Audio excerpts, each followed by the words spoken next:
Social media पर जैन समाज के सबसे लोकप्रिय जैन न्यूज़ चैनल महालक्ष्मी की ओर से आप सभी को सुबह 8 बजे सादर जय जैन। आज कर रहे हैं बहुत पावन बात, जो आप करेंगे शुरुआत 14 अप्रैल को 2621वें हमारे श्री महावीर स्वामी के जन्म कल्याण की। आज वही कल्याण का रूप दिखाएंगे आपको किस तरीके से। अभी तक आपने इस गाथा में जाना कि शची जो है गर्भगृह से जिन बालक को लाती है और गोद में दे देती है सौधर्म इंद्र के, जो 1000 नेत्रों से बनाकर पूरे सर्वांग में नेत्र बनाता है। नेत्र नेत्र नेत्र अपनी केवल पिपासा उस सौंदर्य को नेत्र पान करने के लिए अब नहवन करने ले चलना है।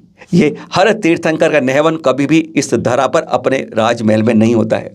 दूसरी बात, कभी भी किसी भी तीर्थंकर वो इस धरा के ना कपड़े पहनते हैं ना इसका भोजन करते हैं। केवल ज्ञान के बाद तो ना भोजन बंद ही हो जाता है और दीक्षा के बाद वस्त्र भी बंद हो जाते हैं। पर यहाँ से नहीं, पता है कहाँ से आते हैं उनके दिव्य वस्त्र? सीधा स्वर्ग से आते हैं, रोज देव लेकर आते हैं। तो अब नहवन की बात थी, यहाँ नहीं होता है, बहुत दूर होता है जाके। इस जम्बू द्वीप जो होता है 1 लाख योजन का है ये, यानी कितना 1 अरब किलोमीटर का। जितना बड़ा एरावत हाथी का होता है साइज उतनी।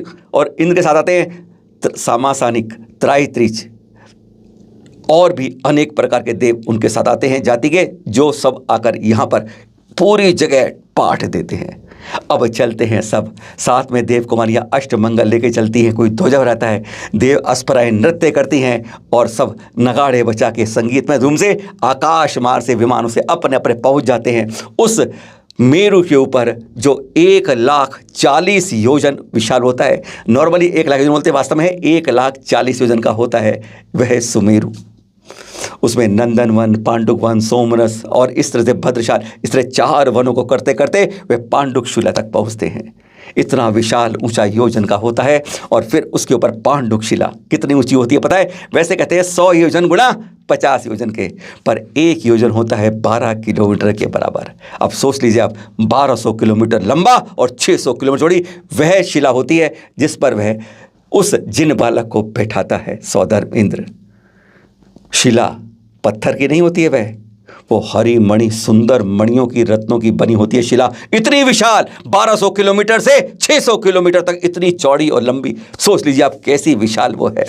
और किस तरह होती है? उत्तर और पूर्व के बीच में ऐशान कोण में होती है ऐसी पांडुक।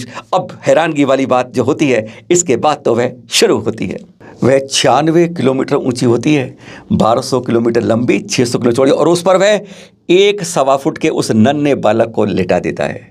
अब सोचिए आप, 1200 किलोमीटर लंबी रत्नमयी मणि की बनी हुई वह पांडुक शिला और उस पर 1 फुट का बालक, क्या बात है। और उसका अब नहवन होना है। सभी तीर्थंकरों का नहवन पांडुक शिला पर होता है और किसी का नहीं, केवल ही भगवान, अन्य किसी का नहीं होता इस बार, केवल तीर्थंकरों का होता है जन्माभिषेक। हम जो मंदिरों में करते हैं वो होता है जिन बिंब अभिषेक, लेकिन जन्माभिषेक केवल एक बार ये तीर्थंकर करते हैं जन्म के समय तीर्थंकर का। अब वह 1008 कलश लाते हैं। एक एक कलश को लेकर, यहाँ का पानी नहीं होता कि गंगा से ले आए, सिंधु से ले आए, कहीं से ले आए, एकदम यहाँ से दूर क्षीर समुद्र से दूध से भी सफ़ेद जल आता है एक एक कलश में भरा हुआ छलकते हुए। और पता है वह कलश कितना बड़ा होता है? 1 फुट के बालक को नहला लगे। ये नहीं कि हमने घर में लिया, बाल्टी में पानी भरा, 1 लोटा पानी डालते हैं, बच्चे के जन्म पे नहला देते हैं। वहाँ भी नहवन होता है क्षीर समुद्र के जल से। और एक एक जो कलश होता है वह कितना बड़ा होता है? सोचिए, 8 योजन गहरा होता है। सोच लीजिए, 8 योजन 48 किलोमीटर गहरा, यानी एक के ऊपर एक। आप कितनी माउंट है? 6 माउंट एवरेस्ट रख देंगे, इससे भी ज़्यादा गहरा हो जाता है। 4 योजन चौड़ा होता है, बीच से उसकी चौड़ाई यानी 48 किलोमीटर चौड़ा होता है। और ऊपर जो मुख होता है उस कलश का, वह 1 योजन यानी 12 किलोमीटर का। 12 किलोमीटर ऊपर, 48 किलोमीटर नीचे और 96 किलोमीटर गहरा।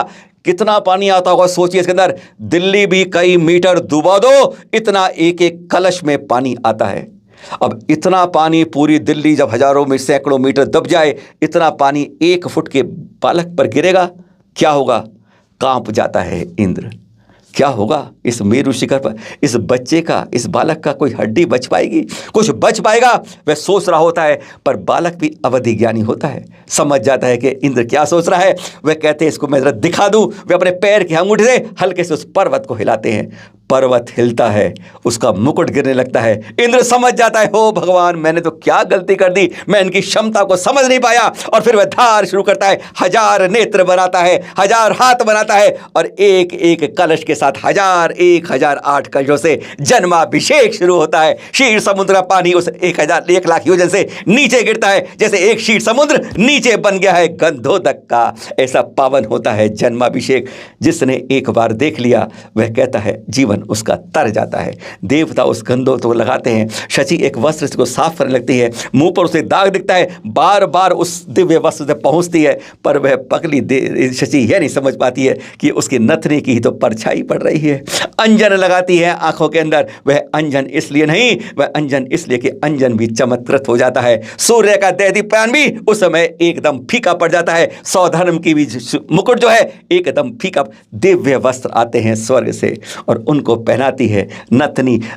इन कानों के अंदर स्वतः छेद होते हैं जिनमें कुंडल लगा, एक दिव्य आभूषण रूप से उसको तैयार किया जाता है। यह है जन्माभिषेक जो 14 अप्रैल को हम सब मनाते हैं। इस रूप में ध्यान रखिएगा 2621वां जन्म कल्याणक। सादर जय श्री